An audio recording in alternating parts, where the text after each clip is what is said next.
Welcome to Cultivated. This is Kristen. This piece is called A Dress Code for the Afterlife. So I grew up in a modesty cult, not the kind with matching sneakers and a spaceship, but the kind with invisible rules, huge suspicion around denim, and spiritual consequences for exposed shoulders. This is a story about losing faith, but it's more about losing myself somewhere along the line. It's about double lives, silent judgment, and the existential weight of a strapless navy dress no one ever saw. If any of this sounds familiar or even uncomfortably fascinating, buckle up. This one's stitched together with shame, defiance, and a little humor. Because when modesty is a weapon, surviving is a rebellion. Let's begin. The 2x2s took modesty seriously, weaponized it, really. So naturally, denim was suspect. Unwritten dress codes were less about hiding skin than functioning as a system to keep us in line. Our sedate skirts and dresses served as uniforms for an invisible battle and served as declarations of our compliance. The 2x2s didn't write the rules down. They didn't have to, because everyone already knew them. My father joined the 2x2s when I was a child. They called themselves true Christians. No, that's not quite right. They didn't like that label, any label. But I've seen the odd business card indicating that the name we didn't have was, in fact, Christian Fellowship. The cult was less religion, more like a dress code with severe afterlife implications. Women wore long skirts and long hair. Men were mostly left alone, which seemed doctrinally inconsistent given the beard situation with Jesus. No jeans, no makeup, no jewelry, no bare shoulders, nothing fitted, nothing bright, nothing that might suggest you'd chosen your outfit purposely or you thought you looked good. Modesty wasn't about covering up, it was about erasing. I didn't believe, or I didn't believe easily. I wanted to. I wanted to want to. I hoped that counted. So I obeyed. I wore knee-covering skirts, one swishy and flower-patterned and with 57 buttons that, if I hadn't been forced to wear it, I'd have loved. It was a confusing flicker of personal taste amid obligation. I covered my shoulders and my new and alarmingly full breasts that, from comments and stares, drew attention. I hated how I looked even more than the baseline of self-hate assigned to all pre- and fully fledged teens, which meant I was doing it right. The worse you felt, the closer to God you were. That was the theology, unspoken, airtight, and deeply unflattering.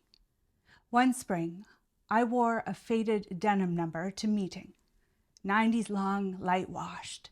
The redo has been on the rack at Aritzia for a couple years now, and I can't believe I'm saying this, but I bought one.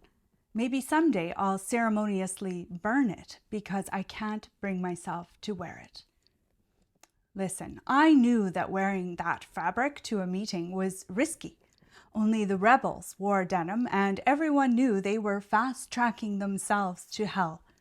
But Wednesday night Bible study was, in theory, more relaxed than the Sunday meetings. I'd crunched the fashion math, though, and determined the skirt's length canceled its fabric. Turns out I was just as bad at fashion math as regular math. The elder scanned the room as he closed with his testimony. Sometimes the enemy disguises comfort as righteousness. The path is narrow, and we must take care we are not led astray. On that last beat, he looked directly at me. That's how correction worked. Never explicitly addressed, never direct. It came in riddles, in warnings, and through carefully calibrated glances. unless that correction came in the form of a worker who convinces your high school principal that he's your minister, so it's cool beans if he takes you out for lunch a few times and then ends up in your bedroom so you can talk privately. But those stories are for another day. They belong to a different rage. I went to convention one summer dressed for salvation and, let's be honest, in hopes I presented well enough at what was essentially an approved venue for mate finding. I had learned by then not to save my best outfit for Sunday. Technically, Sunday was the most important day, but convention ended after the second setting of lunch that had been served in the dining shed. Saturday was much better suited for showing off, but truly Friday made most sense. That way, the impact of people's shock and awe on seeing my beautiful outfit wouldn't be wasted by us leaving the next day. I yearned for at least one dusty gravel path walk with at least one of the boys, and of course I was hoping it would be one of the shiny, born and raised who would choose me for a stroll. Navy dress, stiff white blouse, fabric-wrapped buttons, hair pulled so tight I gave myself a temporary facelift well before I needed one. I was clearly in the game. Someone's mother stopped me on my way out of the sleeping barn after I'd shellacked my hair in place. I'm confident she told herself she was helping. "How's your mother doing?" she asked, her tone less inquiry, more accusation. She knew my mom didn't attend meetings, and that unspoken failing always hung heavy in the air, a shadow on the piety I tried hard to show.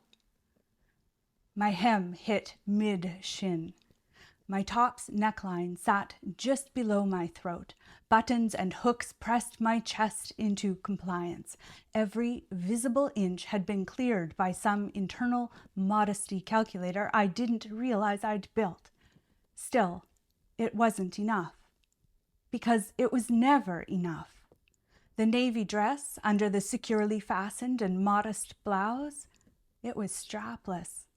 I knew I'd never wear it that way. The thrill of seeing myself in the changing room mirror when I tried it on had been too much to resist. Maybe it had given me a fire in the eye this boy's mother caught a glimpse of. Maybe she connected it to what she knew was under my sedate top, had seen me when I dressed in the barn. Her words were innocuous, all harm done with tone, a thing I'd become adept at discerning. I hadn't understood then I was dangerous. I wouldn't for a while. But she did, and she took a moment to let me know. The system was brilliant. You couldn't follow the rules, not all of them, not completely. And that kept you trying, kept you quiet. By the end of my first year of high school, I was changing outfits in the bathroom. Skirt on the bus, jeans for the school day, reversed before going home. Other 2x2s didn't ask. They weren't aware of my double life. People at school, including many concerned or simply curious teachers, asked all the time about the dress to jeans swap, and depending on my mood, I answered with short or even shorter explanations. My mood, to be clear, was generally not good, so whatever the length of my explanation, it was delivered with the fury only teenagers can so quickly tap. It wasn't the rules, that were of course not rules at all, that broke me. It was how perfectly they worked. Every outfit a test, every gaze an exam. The trick wasn't to appear modest as much as it was to set yourself apart from the world. Signify different, embody meekness. I was an example, they said. I was, but not of what they implied. I functioned as an exact replica of subjugation. I became complicit in vanquishing, of vanishing myself. Once I started dipping out of the compliance charade, once I couldn't ignore conversations with myself about what made sense and what didn't, I still only deviated from the rules out of sight. This is a complicated thing to do at any age, and while I didn't, thank heavens, develop into a prairie Sybil, splitting myself in two for 2 years, didn't do much for my development. When splitting myself in half wasn't an option anymore, I left. Another story for another day. But after that, my first fully and completely defiance, it was wearing jeans in public, a thing I'd done then frequently. But my dissidence was found in not changing back after I got home. No hidden skirt in my backpack, no mental checklist, no constant scanning for the ones who might catch me out. Just me in my blue jeans. No one died, but it sure felt like I might when Dad came home that day. He didn't say a word, but to use a tired phrase, if looks could kill, I'd have been flat on the floor, laid out in, of course, a demure skirt. My mutinies stacked on themselves, my external appearance becoming an unsubtle battlefield against 2x2 dictates. Years later, I cut my hair, not as a statement. Well, maybe it was, or it's likely I wouldn't have chosen the pixie that made me look like scissors were nearby and I was feeling some things. Workers had often warned us about slippery slopes, implying the seemingly benign disguised a quick gateway to hell. Everything worldly, defined explicitly and implicitly, inevitably led to a life on earth devoid of meaning and worse. They preached an afterlife of regret for being too weak to walk in the world without being of it. Publicly breaking the rules did not, of course, lead to my ruin.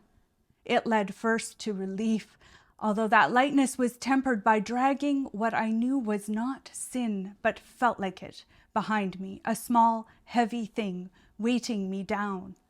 And it was a long time before I assimilated myself into me, which is why I've struggled until now to write much more than beyond the surface of these years. Oh, I found that skirt recently, the one with 57 buttons. Found the strapless blue dress too. I'd forgotten it had a thin, stiff crinoline, which was why it kept its shape so well. And its white blouse topper. I held it up to myself in the mirror, crumpled and sad-looking after nearly 40 years in a storage bin.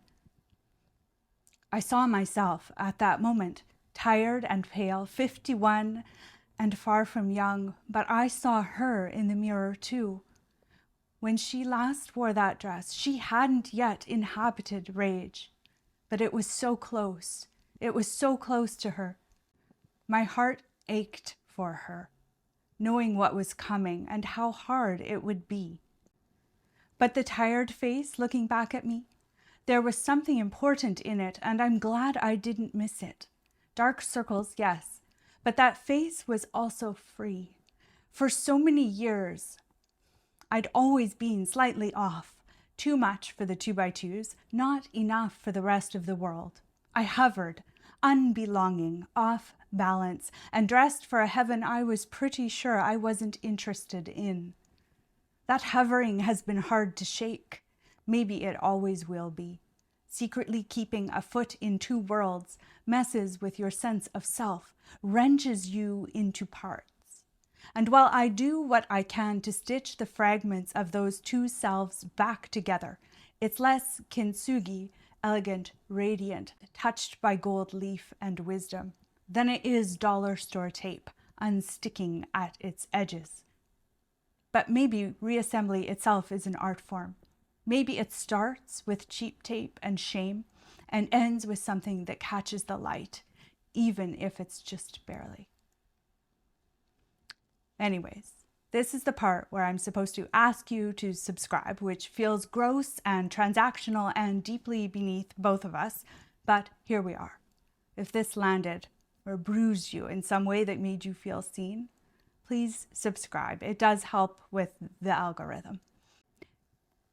And please comment. I read them and love them and treasure them and respond to them all and appreciate you being here.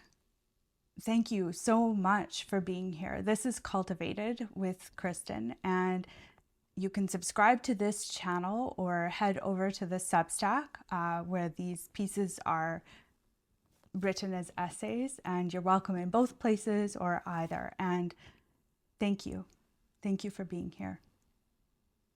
Stay well and take care.